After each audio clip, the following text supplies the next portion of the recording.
That's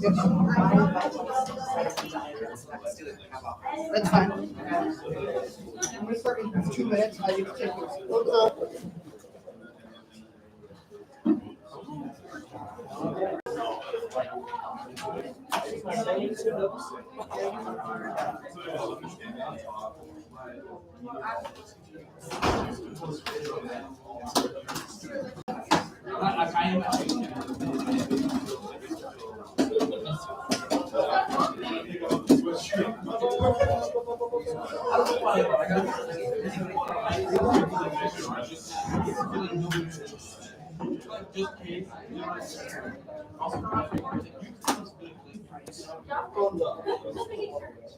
Someone get another call going out in support. I don't have a report today. What? I didn't have a report. I didn't. You were talking. What did you say? I don't have one. It says it right there. It's a fake. It's a fake. Fake news. Deep fake. So first year class really showed up tonight. Huh? First year class really showed up tonight.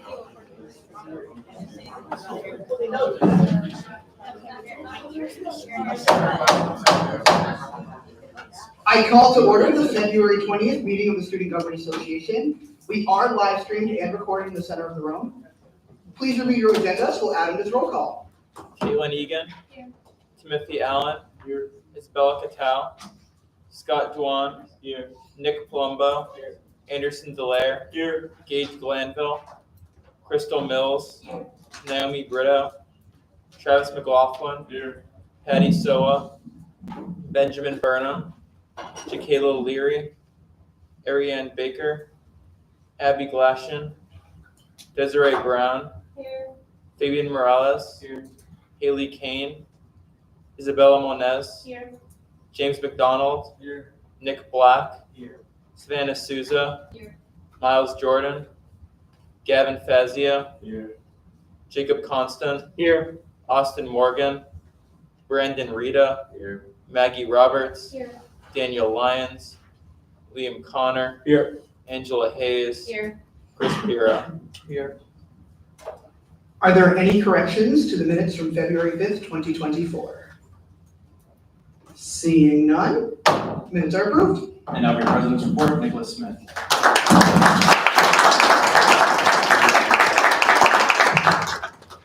Hello, everyone. I would like to introduce the speaker tonight for the SGA meeting.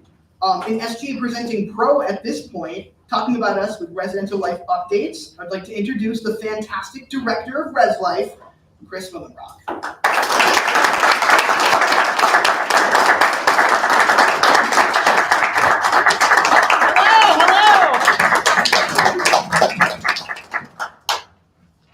Hi, how is everyone? Woo! All right.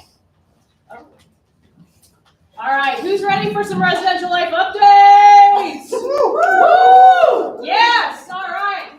I'm very excited, very happy to be here, very happy to yell at you once again. I'm sure most of you are like so over it, but thank you for your time.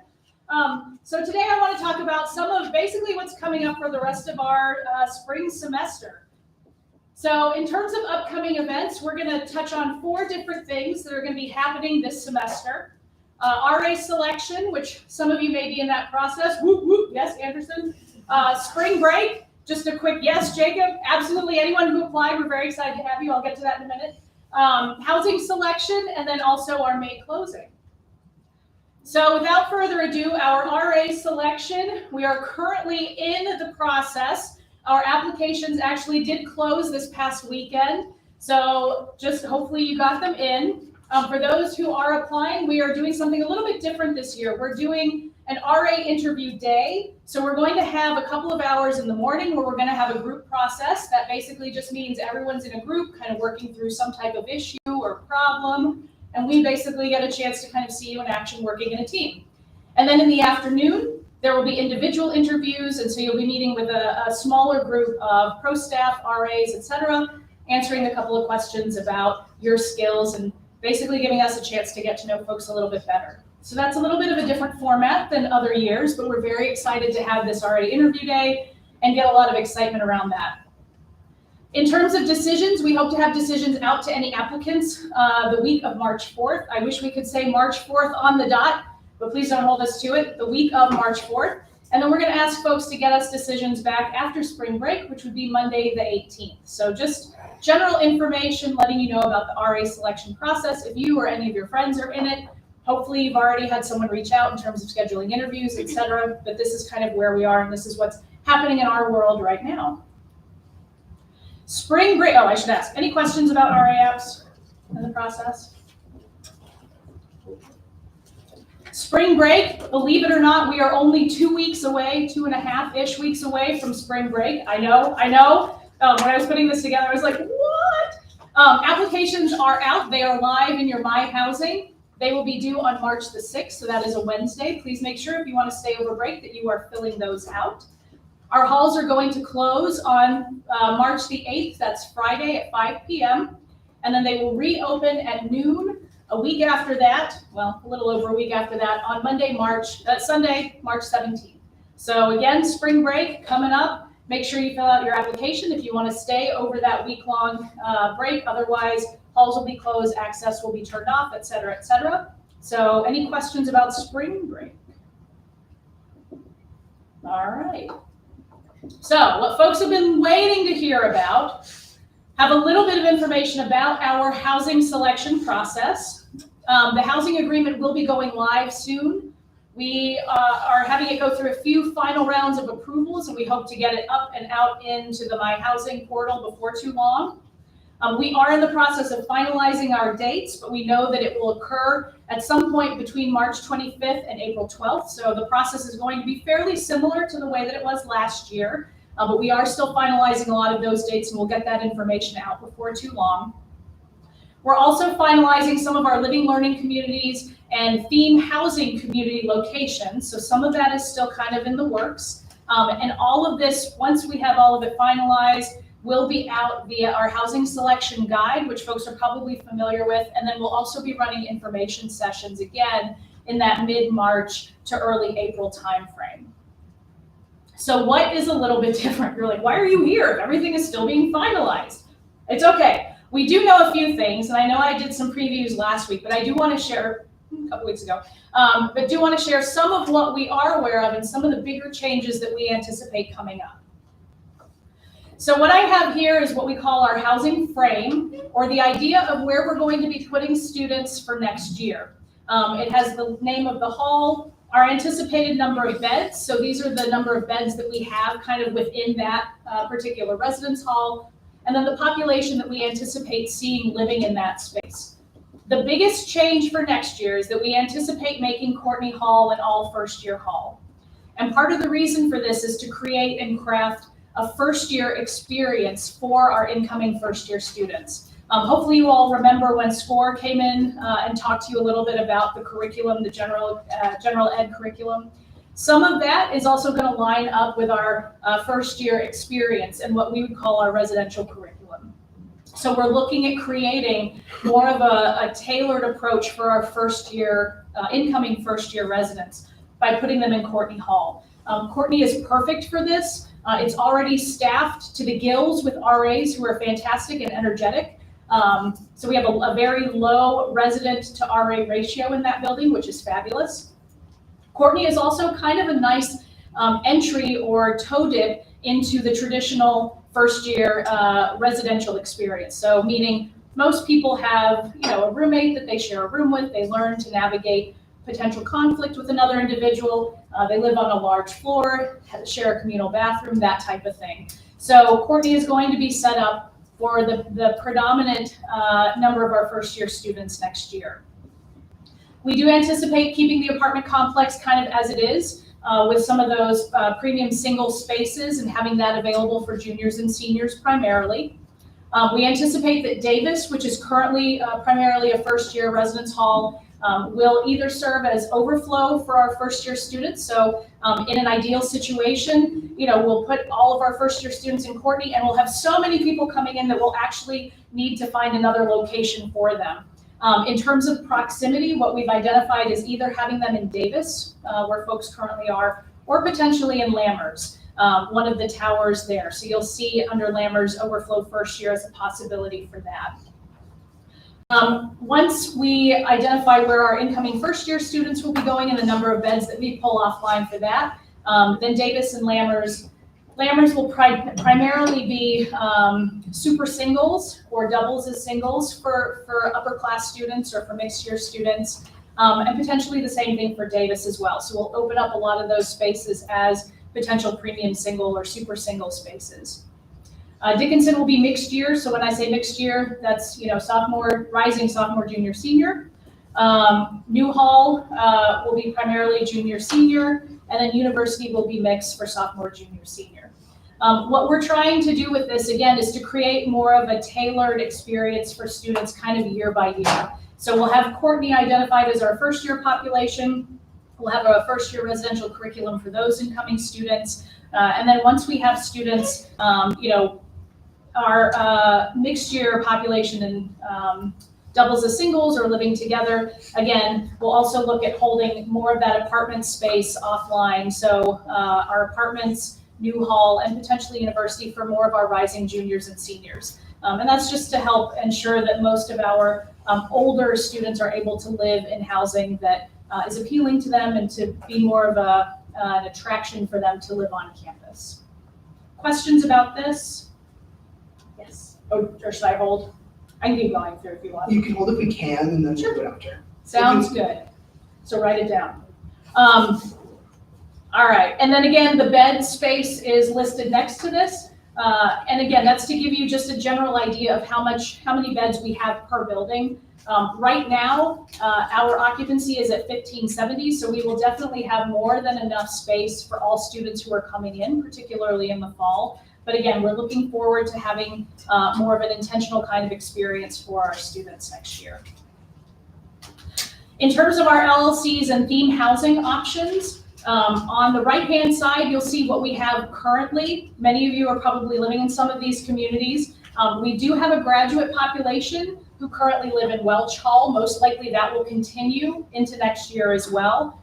We have, I believe, 18 of them, and so we're looking at potentially growing that program and welcoming more of our graduate students on campus in the apartments.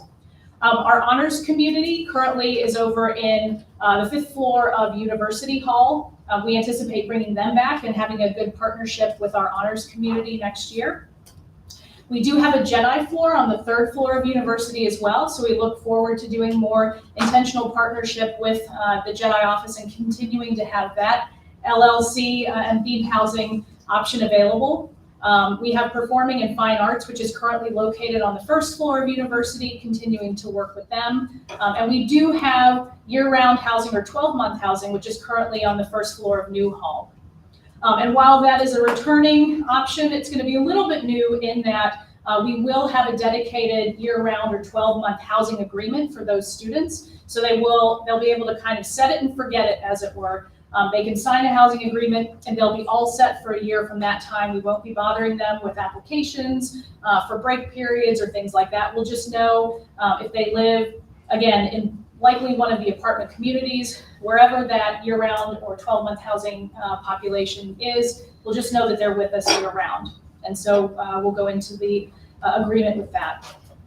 In terms of new theme housing for this upcoming year, and this has come from student input and requests, we're looking at potentially doing a clean living community. So this is around, not wanting to use substances, potentially pulling in healthy eating style, healthy lifestyle, but again, thinking about clean living as a potential option. A gaming floor, so this would be for video gamers, board gamers, role play D&D gamers. So any kind of gaming that students might be interested in, having a community that's really centered or focused around this particular theme. Let me ask, are our halls gender inclusive right now? No. Okay.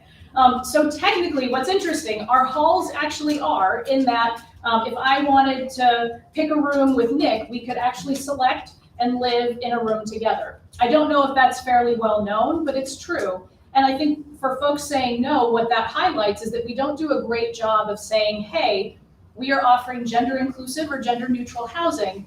let's have a more dedicated part of our process to get those folks placed in a way that makes sense. So we will have a dedicated gender inclusive or gender neutral housing option for our students next year. And the fourth new theme that we're looking at is a sensory friendly. In olden days, it might have been a quiet study type of floor, but really thinking about being much more intentional in terms of creating an atmosphere and environment that is sensory friendly. So these are LLCs and themes that we're looking at for next year. Part of the reason why things are still in flux is we're waiting on numbers to see what the size of our incoming first year class might look like, and to get a sense from current students what the interest might be in terms of beds for some of these current theme and LLC housing options. So that's what I have in terms of housing selection. And the last thing that I just wanted to highlight was May closing. This was supposed to be a little bit of a funny. We love you. We want you here as long as you want to be here. We do offer summer housing. That will probably be later in the semester. But technically the halls close May 7th at 5 p.m. And you all will be able to kick off your summers or potentially have your summer here with us. So that kind of outlines our 4 main processes that are coming up with some highlights in terms of our housing selection. And I'll turn it over for questions. Are there any questions, comments, or concerns for Chris Willenbrock? Chris Parrow? Hi, Chris. Thank Hi, you Chris. for coming down. I just want to talk a little bit about housing selection. I know a lot of students have come up to me and said that some of the themed housing that I was going to bring up today, such as a rainbow floor for students of the LGBT community, or a sober living housing, as you said, like a clean living housing would be good. So I think those are very good options. I know we have the honors housing on the 5th floor of university. What if we were to kind of go in the same vein with the sensory friendly and have a housing floor that is for students in Bonacos so they can make friends with students from Bonacos? Because I know that's kind of how it is with the honors. And I do also want to commend you on saying that Courtney being turned into a freshman dorm has been something I've been advocating for a while, and so I think that's a really good choice on your part. But I think having a safe space for people of certain LGBT communities that I know a lot of students in that community don't feel safe on campus and living in certain floors with peers who don't identify with that. So I would say having something that's more where it's just them, whether it's on like the 2nd or 3rd floor of like a Dickinson or whatever, would be good to house students of that identity. Thank you. And I'm not trying to be rude. I'm taking notes as you Oh, will. all right. I'm saying things, so it's not like, great, yep. No, thank you, Chris. Anderson Delaire? Hey, boss. Hi. So I just had a couple of questions. So for the sensory friendly one, do you have an idea of what hall you think that would be in? Because it's kind of like, I'm in Davis right now, and you can't really do a sensory friendly one in there, no matter how hard us always try in there. Yeah, so if I were to anticipate a place right now, I would think something like a Lammers might be a good spot, particularly like an A tower that's already above, because right now, if folks aren't aware, Lammers has 4 towers, A, B, C, and yes. So A tower actually has, I think, 2, 3 floors, which are over the counseling center. So it's already kind of a nice, quiet tower to begin with. Except when the counseling center is rocking out. And then the B tower is over the main lounge there, the main lobby where the mailroom is. And C and D towers are sort of off when you walk in. They're off to the right-hand side. So I would envision it being somewhere potentially like a Lammers, or somewhere where it's a little bit more of a quiet, already quiet type of environment. And I think even before we took Lammers offline, there was already sort of the idea that Lammers was a place where folks could go and have a little bit more of a quiet or sensory friendly experience. And so I think bringing some of that back as well. There's also something to be said with students who may want more of a sensory friendly environment, that also including living alone and not having a roommate as part of that. And so that would also play in pretty nicely to Lammers being established as more of a super single type of building. But I'm also open to thoughts and suggestions. So if you have other ideas like, Davis would be great. No. Okay, Davis, not great. Yeah. I have another question. For the gender inclusivity floor, what Would that, like, is that just like speaking binary, or would that like include like non-binary and like, trans students here as well? Absolutely. All right, so I would also like said no to all of our halls being gender inclusive because for our non-binary students here, they don't have a lot of options for gender neutral bathrooms. Like Courtney Hall specifically is only one bathroom where they can shower and feel safe. So my question would be also like location for that, would it be in a traditional hall? And if so, would bathrooms on that floor be adjusted for it like accordingly? Or would it be like a new hall or university hall where they have a bathroom, don't have to worry about that safety feature? Yeah, so that's one where I would anticipate either like some type of a university potentially, because there are private baths or semi-private baths that could be utilized. Lammers could be a possibility if we're thinking of a traditional option. And I say that only because Lammers is set up pod style. So you've got 12 or 13 rooms that are around 2 gendered bathrooms. But what we could potentially do is keep them gendered, but folks are just encouraged to use the bathroom of their choice. And so being able to utilize the facilities in that way. And that would be, one of the things that LLCs and themed housing communities should be doing in the beginning of the year. And this, Anderson, is coming up with some type of community standards or the ways in which the community wants to organize and kind of exist together. And so that would be something that I would foresee that community doing, is having a conversation about bathroom usage. So hope that helps. Yeah. Thank you, Chris. Of course. Thank you. Joseph Bonilla. Excuse me. Hi. Hi. Thank you for coming down. I always course. appreciate you providing the most insightful reports.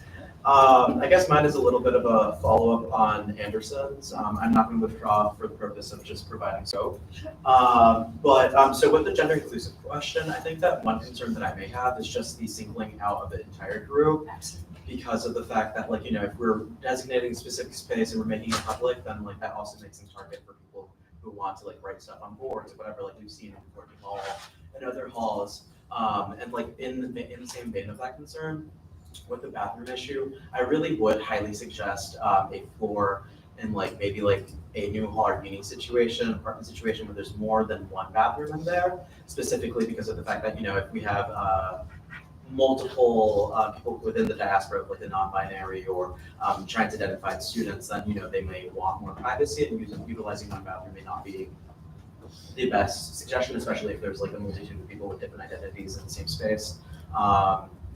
And furthermore, that kind of like brings into the question of like, if you are using U-Haul as a place like that, like maybe consolidating some space on the first floor to be also part of those students, for those students rather. It's the junior senior question, because there might be some first years who are identifying in that scope. So I think that definitely maybe I would suggest, if possible, like getting like a short survey or focus groups to just really survey the actual needs of those specific students, because of the fact that it may be a great idea, but as a person who doesn't identify within that scope, I may not be able to provide the best advice, and maybe they don't want that. So Thank you, Joseph. I appreciate that. Gavin Fazio. I think it's as a first year, I was wondering about Amherst Hall. So why was it closed in the first place as a residential hall? And what did you guys change against opening it? And also, what are we gonna, how's it gonna stay with like the mailroom? Is that gonna continue to be like a part of the hall, like, because they're not separated? Yeah, good questions. So most likely the mailroom will be moving. I know, sad, because we actually like the mailroom where it is too. But the mailroom currently inhabits space that is residential life space. So like the RD office, or when the RD was there before, the front desk there was utilized for students who were coming in. It was kind of a front desk area. So most likely the mailroom would need to vacate and find another space. That's your second question. And in terms of your first question, why Lammers was closed in the first place, my understanding is that at that time there wasn't any need to bring on the additional beds or bed space. And so it was a little bit easier just to close a hall, get some savings out of not having a residence hall open and running the utility, well, they still are, but having it cleaned and maintained in the same way that we typically have our residence halls open and operational. So part of it was for that purpose. I also think, if you ask John probably would have loved to have Lammers open this year. And I'm looking forward to having all of our inventory online. I think it makes it so that we can be a little bit more creative as we're working with students. And it provides more opportunity for students as they're selecting as well. So I think there may have been a little bit of a crunch last year because Lambert's was taken offline and then not available. And so my hope is that this year, and we are going through, just so you all are aware, there is a little bit of a refresh that's happening of Lambert's. So new paint, new flooring, new lighting, some appliances, furniture, that type of thing. So we're really looking at making it a little bit more, it needed to be offline, I think, to get a little bit of a break. And so now we'll bring it back online with a refresh, and hopefully, it'll be a nice, desirable space for students thinking about next year and wanting to potentially be in a super single or live in kind of a pod style floor with some other folks. Like I live close to you, but I don't have you in my room kind of situation. So does that answer your question, Gavin? Yeah, absolutely. Awesome. Thank you. Sarah Harrington. Hi, thank you for coming down. So the past couple years, Welch has been closed for graduate students. I've actually gotten into Welch the past 2 years after it was reopened during the summer. I was just considering if you're thinking about only closing like 2 towers this year, because those towers, because it's been open for the past 2 years and other students have been able to get into them, because I know that there aren't many graduate students that actually take the opportunity to live in Welch. So that would, being able to sign up for it during housing selection and have more beds available during housing, I think would be optimal for students, if that can be possible. Awesome. Thank you, Sarah. Jacob Constant. Hey Chris, thanks for coming down. Hello. I had a question about the selection process and kind of off of the survey raffle thing you did last semester with the housing pass. Do you have any information about that? We need to pick that person, Jacob, or I should say 3 people, right, John? We need to pick those folks. I think we had talked about actually having them available today. Is that something we can do? All right. John's going to work his magic, Jacob, and we'll have those 3 names for you. Yes, thank you. Thank you for bringing that back. Well, I don't know your name, so if you want to stand up and say your name, and then you can answer your question. My name is Sasha. Hi, Sasha. I wanted to ask, because you said that only juniors and seniors could live in Newhall or in the universities was mixed. So say if I had a friend that was going to be a junior or a senior, would I still be able to live with them as long as they are the ones who get the Newhall? Most likely, yes. Where we would like to go is to have more dedicated housing by class year. And I know there are going to be examples. I think Joseph even gave one earlier. We're probably going to have some areas where students are either getting pulled in, or we have first year students who may have other needs, accommodations where we need to put folks in the apartments. So there may be a few of those examples where that does happen. Absolutely. Thank you so much, and thanks for joining us. Chris Carroll. Hello again. I just want to say as Lambert's Hall alumni, I would think it would be best if the sensory-free housing and the clean/sober living were to be in Lambert's, because those were something that I appreciated when I lived there last year. Those were kind of the things that I took away from it that were really positive for living there. So I think that would be really good to have. Great. Thank you. Is there any further for Chris? Seeing none, thank you, Chris. Awesome. Thank you all so much.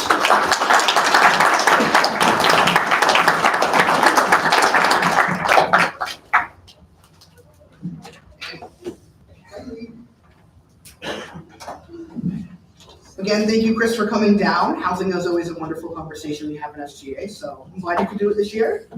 Hello, everyone. I have a brief report today. Hello. I have a brief report today. First and foremost, I'd like to welcome our friends. Hello, welcome to student government. My name is Nicholas, I'm the president. So yeah, I just want to welcome you guys, and it's nice to see more people here.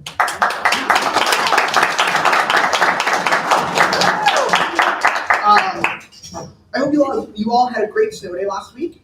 I know I took some time to sleep in and get some work done that I wanted to get done, which was very nice. I also hope you had a very nice President's Day yesterday. I spent my time watching some movies and doing some homework. Elections for SGA are coming up soon. If you want to join SGA as a senator again, as part of your class council, or even as an executive member, I would begin having that conversation if there are roles you want to run for. SGA is a fantastic thing, and you can accomplish amazing things as part of us. So I recommend running again and joining our little family once more when election papers come out. I also want to remind you all that there will be an information session that the Counselor Center is doing this Friday at 1:45 in the Owl's Nest. Here we will be discussing stress management and providing tips for dealing with stress for student leaders. I want to see you all there because we, as students and student leaders, often carry a lot of stress. So finding ways to deal with this is something that I want to help pioneer in my role as a campus leader. Lastly, Trustee Dan Courier and I are meeting with President Thompson this Friday. So if you have any questions or comments that you'd like me to bring up to the president, you can either let me or Dan know now or later. That is all I have for my report. Any questions, comments, or concerns for Nicholas? Seeing none, thank you, Nicholas. Sorry, you just point of privilege changed the battery of my card. Oh, we were so good until now. Ah, got it. Woo. Board of Trustees report, Daniel Courier. All right, good evening, everybody. For those that don't know me, I'm Dan Courier, the student trustee. I sit on our university's governing board. The Board of Trustees met on Thursday, February 8th, and held 5 committee meetings and 1 full board meeting. A lot of information was shared and many motions were adopted, but here are just a few highlights from our meeting. It was announced that the reconstructed division of graduate and continuing education will be held by interim dean Nora Padicula, who previously served as a faculty member in the Department of Social Work. Jessica Tanzi will be moving from her current role in enrollment management to become assistant dean of graduate and continuing education. These appointments followed a detailed review conducted by faculty members Drs. Kim Tobin and Robert Hayes regarding the aftermath of GGCE's separation following the UAC process and the provost's subsequent recommendation that GGCE have an administrative structure. Our branding study with BVK, a national marketing firm, is continuing, though progress has been slow. Our integrated marketing communications department continues to work on advertising Westfield State University to various audiences, including online and through billboards, which many of you may have seen in our local area. An additional Spanish language campaign is underway, along with an advertising campaign utilizing PVTA buses in Holyoke and Springfield. The board had an in-depth discussion regarding academic advising, including faculty advising. It was suggested by Trustee Martin that all first semester, first-year students have their first-year journey instructor assigned as their advisor in order to foster a stronger faculty-student relationship. The board learned of discrepancies in how various departments conduct advising, and it was requested by Trustee Martin that faculty recognize that advising is not just related to degree progress and registration, but also career exploration, resource referrals, and much more. The board approved a new Master of Arts in History degree, which will now be transmitted to the Board of Higher Education for approval.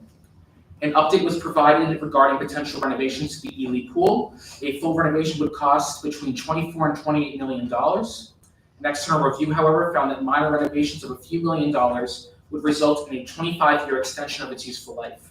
The board will receive a recommendation at its next board meeting. The university had a clean uniform guidance audit, which explores the university's spending of federal funds. An audit of the Office of Grants and Sponsored Programs is nearing its conclusion, with our internal auditors still meeting with principal investigators for some of the grants awarded. Finally, you have likely all seen the video trailer posted to Facebook and Instagram for our celebration marking the university's 185th anniversary. I encourage all of you to join us in celebrating this incredible milestone. To the seniors in the room, you're not off the hook. I hope to see you all again in the fall for the Blue Diamond Ball held at MGM in Springfield. You can find out what is taking place at westfield.ma.edu/185. The investment subcommittee met the following day, Friday, February 9th, and reviewed quarterly and calendar year earnings. We have exceeded our benchmarks for the year and continue to outperform expectations due to our large percentage of holdings in the Magnificent Seven, a group of tech stocks that have grown exponentially over the past year. We will be looking to move the majority of our equity holdings to a passive investment model, while these 7 stocks will continue to be actively managed in order for us to receive the best return possible in a tech-driven economy. We also heard a report regarding our new fixed income market account, which the board authorized a minimum of $20 million to be transferred from lower performing bank accounts to this new account. Our investments in fixed income assets, particularly bonds, will allow us to lock in historically high interest rates over a longer period of time, allowing the university to maintain a strong financial position. Should you have any questions, please let me know. Are there any questions, comments, or concerns for Daniel Courier? Seeing none, thank you, Dan. Strategic Planning Committee, Daniel Courier. Thank you. After 3 successive full-day sessions with SME Strategy Consulting, totaling over 21 hours of in-depth discussion and insightful exercises, the Strategic Planning Committee has aligned around 3 central institutional priorities to focus on in the next 5 years. These institutional priorities include campus culture and collaboration, student value, which is in relation to stronger enrollment in academic programs that are relevant, and financial stability. While we noted several priorities to focus on, our consultants recommended sticking with 3 priorities, as focusing on a smaller amount of key priorities should translate to stronger results for our university. Important themes and values for the university will be woven into the fabric of each of these 3 priorities, including the university's commitment to JEDI principles. The committee, which is being co-chaired by Dr. Kevin Hearn and Dr. Sabina Klein, met again last Thursday to debrief the 3 days we spent together and chart a path forward, with the hope that we can draft the strategic plan and it will be ready for review by campus constituents prior to the end of the semester. 3 subcommittees will be formed, each aligning with the 3 institutional priorities we came up with. Over the next several weeks, these subcommittees will be meeting to develop goals and objectives for our respective institutional priorities. One of the concerns raised by the committee was the lack of faculty buy-in to the process, and that only 1 faculty member showed up for the 3-day session held earlier this month. In response, the president has appointed now 3 additional faculty members to the committee. We aim to have our work done as soon as possible to allow faculty members time to review our draft plan before they leave for the summer. Likewise, student buy-in will also be essential. I have been tasked with providing this body with pertinent updates and information regarding the new strategic plan, and SGA will be expected to develop a strategy for communicating information to students, including but not limited to what a strategic plan is, why it is important, and much more. I will be connecting with our executive board to formulate a plan moving forward, but this will require everyone in this room. Unless all community members, including our students, believe and buy into the plan, then we might return for homecoming in 2029 and see little in the way of progress. Communication with students, whether on social media, via email, or through individual conversations, will be essential, and I ask you to join me in that effort. Please stay tuned for further updates and information, and I'll be reaching out to you all soon regarding the communication strategy. Should you have any questions, please let me know. Are there any questions, comments, or concerns for Daniel Courier? Thank you, Dan. Seeing none. Common Hour Policy Task Force, Jack Wyndon.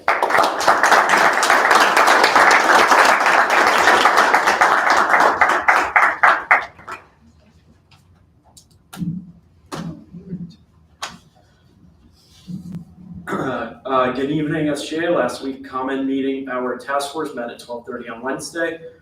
We discussed the policy and letter we drafted with Matt D'Elia, and he gave us some feedback. After that, we discussed our IRB survey.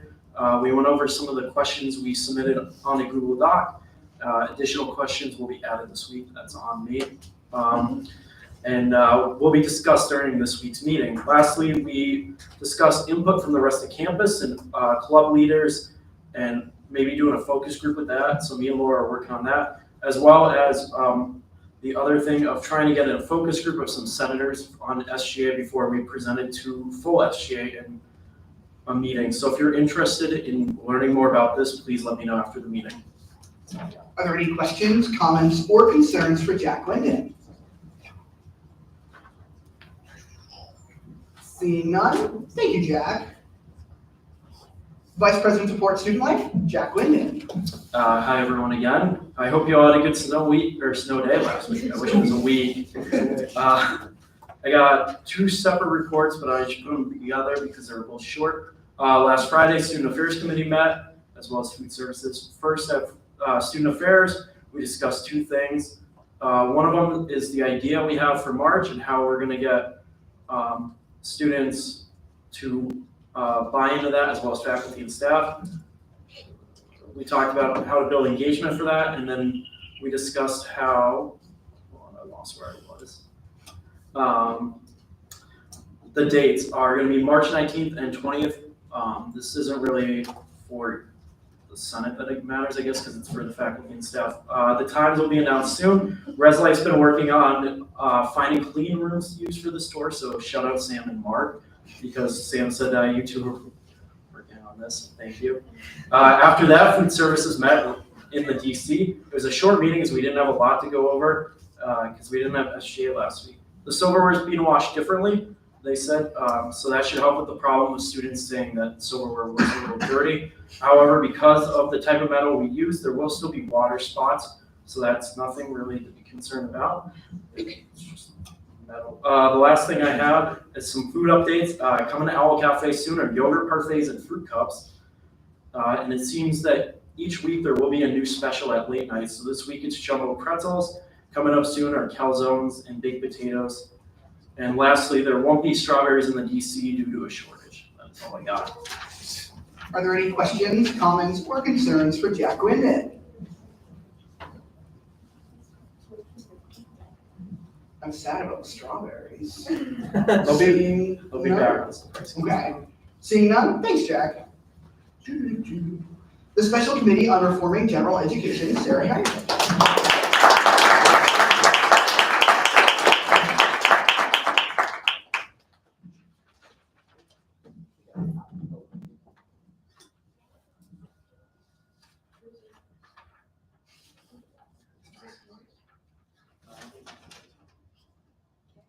Hey, don't look at that yet. You don't need it yet. Hi, everyone. My name is Sarah Harrington. I'm the Vice President of Academic Affairs for everyone who does not know me. Dr. Kennedy and I met on Wednesday, February 7th to discuss score updates and what is in our future. I wanted to meet with her in order to give you all a more in-depth update than I would be able to provide based on the couple of meetings I've been able to sit in this semester. So there are three main ideas that we discussed, the first being courses. They're currently prioritizing first-year courses. They continue conversing with various professors about courses they might be interested in teaching. My biggest takeaway regarding courses is there's no need to panic or worry about whether or not all the courses will get into governance in time. Some governance committees have extended meetings or are looking into doing so, and as well as batching proposals together to get more passed at once. A lot of the courses that are occurring already exist as well, so it's mostly just name changes, and they will have the same course number to look up in the system, so they go through governance more easily. So they're open to new ideas, so please reach out to the Gen Ed Reform email or me if you have any ideas. The Taylor Swift course is happening because there's so much interest in it. Behind me is a list of the courses that have either passed in governance or they're looking to develop. So we'll just scroll through a little bit.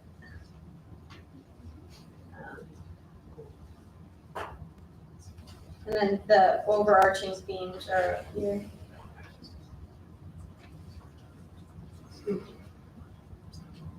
Math,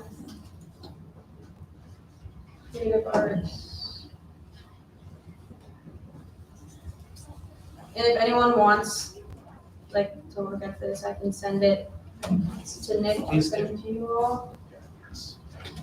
Yep, okay. The second area we focus on is policies. APC passed a transfers and transition policy that will help transfer students transfer credits more easily instead of a plan moving forward. There will also be a continuation of the substitute policy in the new Gen Ed that allows professors to have another fill in for their class. And then lastly, the third area to discuss was outreach. SCORE has met with student affairs, advising, and Dr. Kevin Hearn to see their opinions and ideas. They're looking into adding support during orientation. In our last meeting, the idea was brought up to have their own section during orientation. We'll be looking into that. They're also planning on building a student focus group to collect data and build off of that said data. And then we discussed having sessions for demos on accepted student days. So these could be a look into the first year journey or an introduction to Gen Ed. Overall, it's super exciting to see SCORE underway and all the major steps that are being taken. It's disappointing that we won't get to be a part of it. There's been major support from all areas of campus, such as the president, provost, and many in governance. If you have any more questions regarding SCORE, feel free to ask me or shoot an email to vp@academiclife.sga.westfield.ma.edu. Thank you. Are there any questions, comments, or concerns for Sarah Harrington? Seeing none, thank you, Sarah. University Curriculum Committee, Scott Dwan.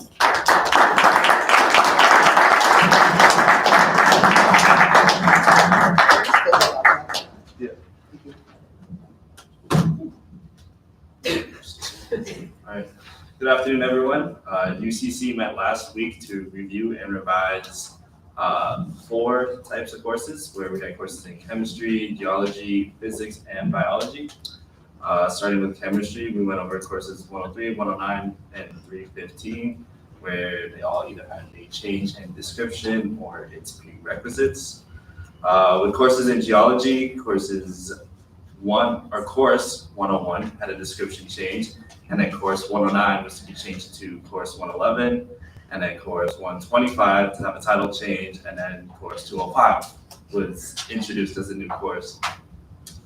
With courses in physics, course 106, 101, and 105 saw either title changes or course description changes. And then lastly, with bio, course 104 was considered for revision, but then tabled. And that is all I have. Are there any questions, comments, or concerns for Scott Duan? So stand up and say your name. Hello, I'm Hyacinth. What are the changes to Chem 315? 315 was a biochem, and it was just a prerequisite change. I think it was just whatever course it before it to take it. Do you know what the prerequisite was? I can. Point of information, Desiree Brown. For biochem, the prerequisite is organic chem 1. So you guys need to change that. Thank you. Any further? Seeing none. Thanks, Scott. Thank you. Academic Policy Committee, Joseph Bonilla.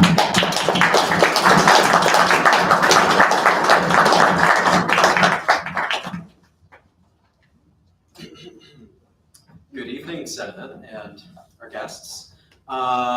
Today's report's gonna be very brief. I just wanted to let you guys know the fine details of what we're currently doing at the current moment.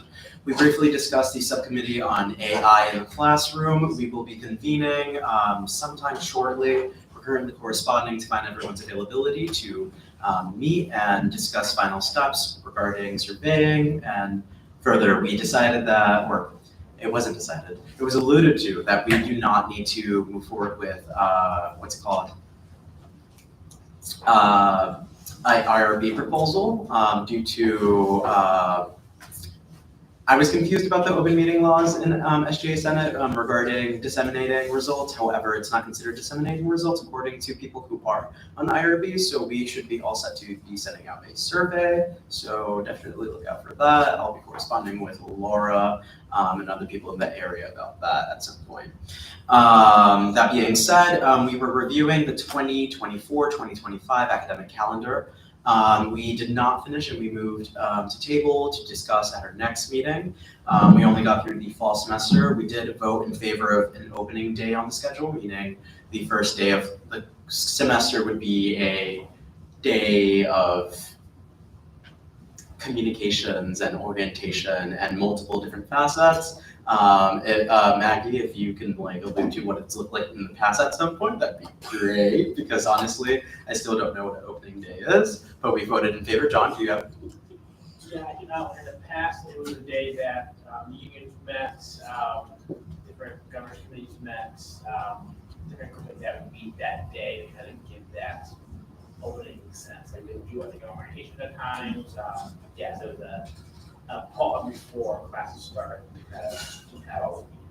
Thank you so much. I believe it was requested by the president and cabinet to have this day, so it's happening. And we also voted in favor of minimizing exam periods in the sense of professors getting back grades within a 48-hour period so that students are able to have those grades in time, because there's been issues in the past with registrar not being able to get the information appropriately and so on and so forth. So we discussed that in detail. We voted in favor of that, especially because of the fact that we have to get a required amount of Mondays and Thursdays on our schedule. And currently, with the schedule that was proposed, there was a limited amount. I think it was 13 Mondays and 13 Thursdays. So we moved a couple of things around, and we should be in shape following federal guidelines. And that's about it. What I got for ABC. Let me know if you guys have any questions. Are there any questions, comments, or concerns for Joseph Bonilla? Dan Courier. Hey, Joseph. Hi, Dan. Do you anticipate that the policy would be ready in time for next academic year? Which one? AI. The hope is to have a resolution by the end of the semester. We're currently looking at two different, formats of going. It's either we revise that specific portion and allowing students the opportunity to have a advisor, mentor person available to help them during what's called any meetings regarding AI, which is the main proposition from the original context, but it expanded and we might be looking at the entire policy, which is why we're kind of currently in a surveying, accumulating information period to see what would be the best next steps for the committee and the university. Chris Barrow? Hi, Joseph. I don't know if this is in your wheelhouse, but I was just wondering, I know last year we had the day of service in the fall, the day of service in the fall and day of dialogue in the spring. Do you know if that's coming back or if that's on the calendar at all? So that's not an APC, but the correct answer I believe would be March 6th is the tentative date for Day of Dialogue. I'm not entirely sure. Someone can fact check me. And I believe that the Day of Service day technically passed, and I think they did do that, but I think that was under academic affairs. I'm not entirely sure. Do you have a point of information? Point of information. So I know it would probably be on the academic calendar, because I remember being on APC last year, it was on the tentative. That was something that academic affairs wanted to do last year. It never materialized this year, so I don't know if they're trying to bring it back. I actually have information on that. Okay. You just jogged my memory. So we did discuss it. I believe that the date still on it tentatively is March 6th. However, I do think that they're going to move forward in removing it from the registrar's calendar because of just, I don't know the logistics of it, but they did discuss it. And I think that going forward, it just makes more sense for them to leave it in the hands of whoever's running it. But that's as far as what I got from Monique, the director of the registrar. Hopefully that answers your question. Any further? Seeing none, thank you, Joseph. Vice President Report, Student Equity, Joseph Bonilla. Hello again, everyone. I would like to apologize formally for not being here at our last meeting. I was on a short hiatus, needed to take care of myself, which brings me and segues me into my next point. I want to make sure that you all know as senators, the semester's rolling, we're going to get into midterm soon, and we're almost done with the year. It's really important to take the time to take care of yourselves, the little things. And I know this is typically not what a report typically is, but I think it was more than relevant, especially since we discussed it at an exec board meeting. Please feel free to reach out to any of us, especially me, any of our exec board members, Laura Cafaro, anyone in this room. We're all here to support each other as a team, and really, I hope to build on some of the relationships that we've already created and hopefully be a resource to some of you. I know that on Friday night, there's a training. Yes. Friday 1:40 Alpha. Friday 1:40 in the Owl's Nest, so definitely stop by if you can. That being said, I'll move into the bulk of my report. The advisory committee, the advisory council for the advancement of representation in education will be having two meetings coming up, one in March and one in April. For those of you who don't remember, this is the governor's committee on mitigating drawbacks of removing affirmative action. So definitely, if you guys have any questions, comments, concerns, anything you would like me to bring up, definitely let me know. This committee has been running for about, I want to say 8-9 months now, and we've met sparingly, but have been working on a lot of work. So definitely let me know. These meetings typically last all day, so if you can catch me, definitely let me know what you'd like me to bring up. And yeah, that's pretty much it. Short, because I was on hiatus, so I didn't have many meetings. And for today's quote, as I think is fitting, Shirley Chisholm once said, "If they don't give you a seat at the table, bring a folding chair." Thank you. Are there any questions, comments, or concerns for Joseph Bonilla? Seeing none, thank you, Joseph. Thank you. We all have to do that. Finance Committee report, James McDonald.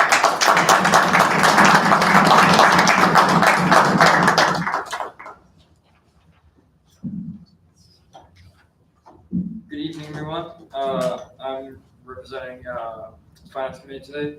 Last Wednesday, the 7th, Finance Committee met with the Anime Club to review a proposal. They want to do a on-campus event. The proposal is for on-campus catering for $78.95. The Finance Committee decided unanimously to accept the proposal as is. I motion to accept the Anime Club's proposal of $78.95 for the purchase of on-campus catering. Second. It's been motioned and seconded to deposit $78.95 to the Anime Club for on-campus catering. Are there any questions on the motion? Seeing none, all in favor? Aye. Opposed? Abstentions? Motion carries. Stay up, Mr. James. Are there any questions, comments, or concerns for James McDonald? Sarah Harrington. Congrats on your first report.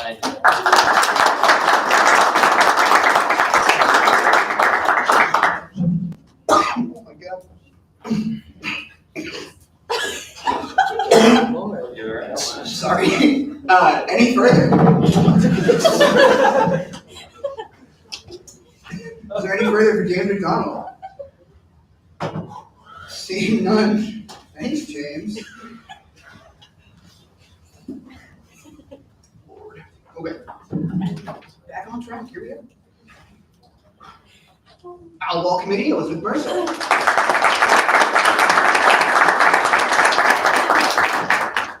Hi everyone, I'm so happy to see you all. Over the weekend, the Owl Committee met and we discussed theme decorations, marketing ideas such as raffles and suggestion boxes on Instagram, picked out glasses and designs for giveaway gifts, and have drafted a few flyer ideas. We are so excited for how it will turn out. Thank you everyone on the committee for your ideas, and I look forward to meeting again to discuss food and advertising. Owl Ball will be on April 5th, and further information regarding the prices will be shared when solidified. Thank you. Are there any questions, comments, or concerns for Elizabeth Mercer? Seeing none, thank you, Elizabeth. Parliamentary report, Justin Wall.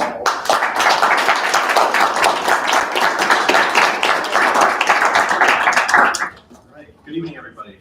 2 Fridays ago, the Rules and Regulations Committee met, and in a unanimous decision, they voted to deny Turning Point from becoming a student-recognized organization.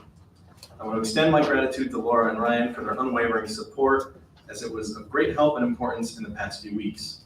Furthermore, I wish to commend the hard work and determination of the Executive Board, whose backing was paramount in ensuring this was a student-made decision that followed the process laid out in the Constitution.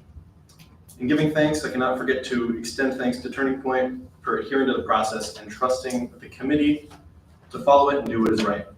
Yet we cannot overlook the action taken by students, affinity groups, and faculty who, in understanding, allowed us to navigate the constitutional steps. The fact that we can have these conversations goes to show our perseverance as a governing body and as a university community. Our generation is amenable to the conversation, and we are willing to embrace strenuous conversations and undertake challenging decisions. Our commitment to constructive discourse underscores our collective determination to progress. I just wanted to give this update and thank everyone across the board for letting us do what we were elected here to do. Are there any questions, comments, or concerns for Justin Wall? Edie. Hi everyone, my name is Katie, and it's my understanding that TPUSA was the SGA club room before doing their approved, their process of being approved. And I would like to know how come that they are still able to have meetings consistently in the SGA club room. They even on the schedule that says their meeting time, and I feel they're just taking away that spot from other clubs for SGA approved clubs. Do our advisors want to chime in on that? I can hear, but, so. Would you like a microphone, Laura? No, that's okay. That's a really good question. It's a question actually that was brought up today in our office as well. So we're going to be talking more about it since the process went through in their denied club recognition. Anyone can meet in there. For example, I have meeting with different staff members in that room as well. So I'm going to touch base with Matt to see the best way to navigate that. But we already shared today with students that if club need to meet in that room, they meet Thursdays at 7 in there. But if there's a club that wants to meet at that time, then clubs take precedence because it is the SGA club room. But they're all meeting spaces. So for example, there's a club, I think Anime is actually meeting in the conference room right now, right next to Duncan. So it's available space. We have to allow groups to meet, although they're not a recognized club. Like I said, staff and faculty meet in those spaces as well? It's a really good question. Yeah, and if you hear that students want to meet in there, let us know, because all the clubs take precedence, even over faculty and staff for those spaces. Also, I wanted to point out that even though they're like denied, they have an Instagram page that is called TP USA Westfield State. And yeah, and it says the official Westfield State University chapter of 2020 USA, a stronghold for free thinkers and thinkers on and around our campus. So I just wanted to point that out. I think that's another one for. Yeah, that's right. They kind of misspoke in making that post because that was even before their constitution was reviewed and before they even started the process.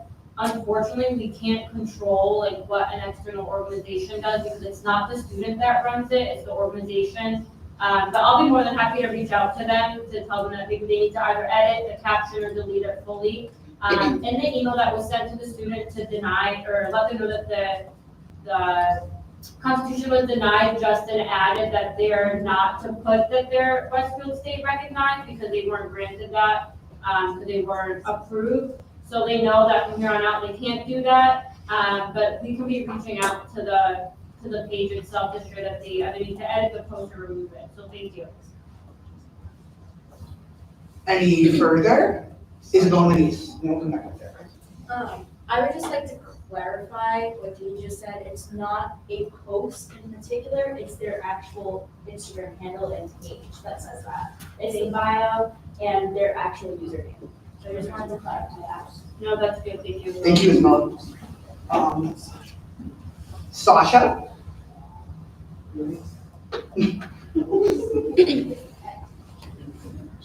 Okay, so so we have HCW. We were told that we needed to take down to be stand up. You got it? So fast, you know. Yeah, if you want to share your name, you can also ask a question for us. Hi, nice to meet you, and welcome. So we were in the process of starting the yearbook club again, and we were told by someone on SGA that we weren't allowed to make the account, but we have gotten approval from Laura. So I find it disturbing that we were told, and majority of people on the yearbook club are minorities. And I find it disturbing that we were told that we weren't allowed to make our account, even though we got approval from Laura, but yet there's a whole account for this conservative group who are known to do things that the school says that they don't support. Well, so I'm gonna kind of interject if I can for a second. First and foremost, I apologize for that. I could definitely feel like kind of the pain from you, and I apologize on behalf of SGA. I don't know if maybe Laura has a clarification. I wasn't made aware of that, so my deepest apologies for any discrepancies. And obviously, I want to bring back your book club, and I commemorate all of your work. And I just, on my behalf, I'm sorry that happened, and I feel for you. We have more people that kind of want to. Yeah, I know that happens to Donnie, that a senator or someone I'm sure that you have to kind of put a pause on the page. I actually just spoke with David, the photographer, last Thursday about senior photos and things like that. So I'll be emailing everyone on yearbook, and I spoke with our director to get you all a camera and things like that. So definitely start up the Instagram page because you guys are going through the process that maybe some folks in here weren't too familiar with of just reestablishing the club. So the process is a little bit different. But thank you for sharing that. I didn't know that happened.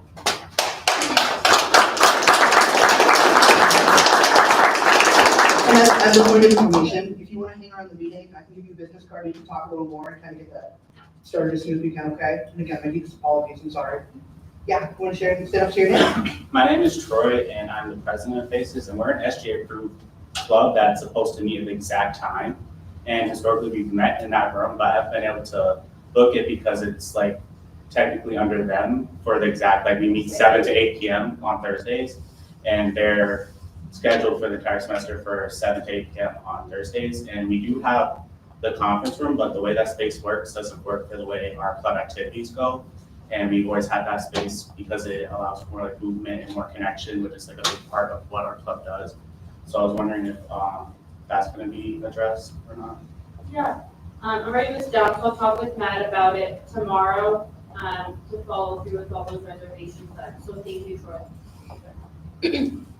Elizabeth Mercer. I just want to say thank you guys so much for coming out. Like, honestly, during this whole Turning Point USA situation, it was just really stressful. So like my apologies on behalf of like SGA or however, like I represent like myself to like you all. Like I know like it was definitely stressful, more so for people of color, of like minorities. So I definitely want to reach out and just say like thank you guys for coming, and you guys being here definitely means a lot to everyone, especially me.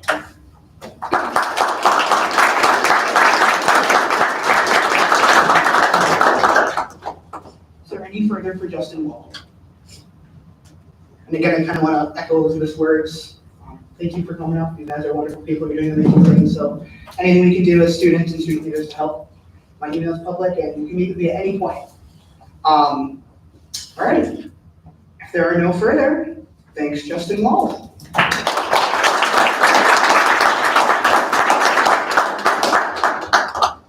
Commuter Council, Baby Morales.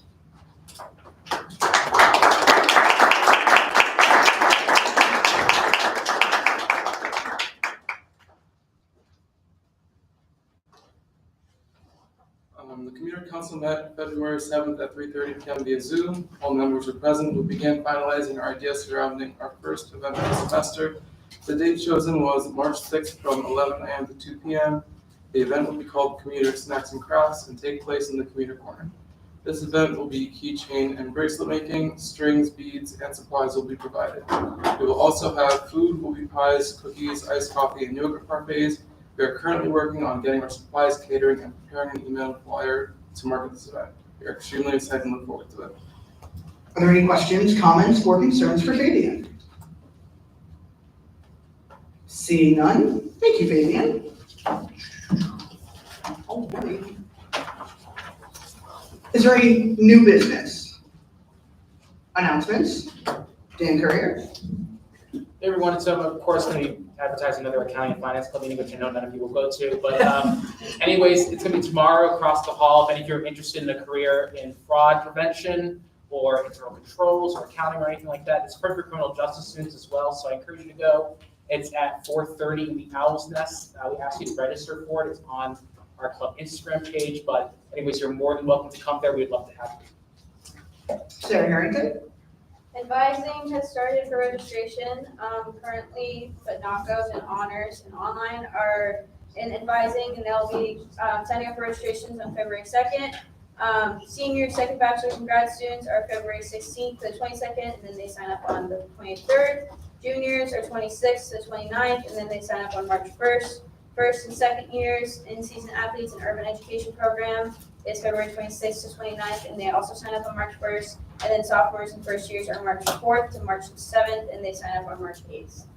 Get in advising. Director of Res Life, Chris Willenbrock. Hi, me again. Many thanks to John and to Jacob. We actually have our 3 folks who are going to be getting the first selection. All right. Currently, a first-year student rising sophomore who will get the first pick for this. Actually, no, let me do it the other way because they're going to select first. Currently, a junior rising senior, Caitlin Badia. Yeah. All right. Our second pick or first pick for rising juniors is going to go to Elena Sullivan. She will get our first pick. And last but certainly not least, the current first-year student rising sophomore who will get the first pick in this class group, Jillian Maloney. All right, awesome. We'll communicate with them. Thank you all very much. And if you know any of these individuals, please give them a big round of applause for being incredibly lucky. Hope they're watching the live stream. I hope so too. On a more unfortunate note, the 2024 elections are coming up. If you can't vote in person, please request a mail-in ballot from your state or town. Katie Egan. 87 days until commencement. Roll call. Caitlin Egan, Here. Timothy Allen, Isabella Cattell, Scott Dwan, Nick Palumbo, Anderson Delaire, Paige Landville, Crystal Mills, Naomi Britta, Travis McLaughlin, Patty Soa, Benjamin Burnham, Jaquela Leary, Ariane Baker, Abby Glasheen, Desiree Brown, Here. Fabian Morales, Haley Kane, Isabel Moniz, Here. James McDonald, Nick Black, Savannah Souza, Here. Miles Jordan, Gavin Fazio, Jacob Constant, Austin Morgan, Brendan Rita, Maggie Roberts, Here. Daniel Lyons, Liam Connor, Angela Hayes, Here. Chris Piro. If there's no additional business, I call to adjourn the February 20th meeting of the Student Government Association until February 27th, 2024.